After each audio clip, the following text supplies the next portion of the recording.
Le ministère de l'Immigration, de la Francisation et de l'Intégration a annoncé à la fin de 2023 de possibles nouvelles mesures concernant la francisation. Ces mesures auraient donc pour but de renforcer l'apprentissage de la langue française au Québec, mais pourraient avoir des impacts ici. Fait qu'on parle plus en fait de l'intégration et du maintien en emploi sur le long terme. C'est plus ça que ces nouvelles mesures-là vont impacter. En plus de devoir montrer une certaine qualité linguistique à l'embauche, le travailleur devra maîtriser un français de niveau 5 pour renouveler son permis de travail après 3 ans d'emploi, soit un niveau où une personne devrait être en mesure de comprendre l'essentiel d'une conversation portant sur des sujets courants. S'il y a en fait une rétroaction de cette mesure-là, c'est-à-dire que si les personnes qui sont d'ores et déjà sur le territoire doivent se conformer lors de leur renouvellement de permis, doivent se conformer aux nouvelles exigences linguistiques, là, il y a un gros enjeu. Pour l'instant, aucune exigence est demandée et en contexte de pénurie de main-d'œuvre, ces travailleurs sont pour beaucoup essentiels au maintien d'activités d'entreprises de la région. Ben, avec les entreprises, ce qui va être on va dire, problématique, ça va être d'aller chercher des emplois qui vont être ciblés dans des pays ciblés. Donc on va comme rajouter encore une fois des filtres pour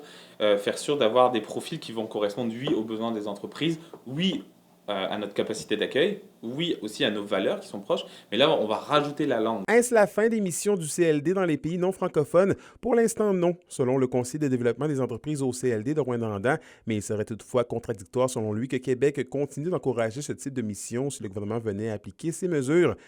Il se veut rassurant et affirme que le CLD est déjà planché à de nouveaux plans avec les entreprises pour faciliter une transition. Notre stratégie, ça va surtout être d'orienter les entreprises vers des missions de recrutement du ministère de l'Immigration qui vont correspondre, on le sait, aux possibles futures exigences linguistiques. Donc on pense aux missions, par exemple les Journées Québec-France, au Maroc, où on a des bassins francophones plus intéressants et plus grands aussi, donc plus variés. Anthony Dallaire, RT Nouvelles, Rouyn-Noranda.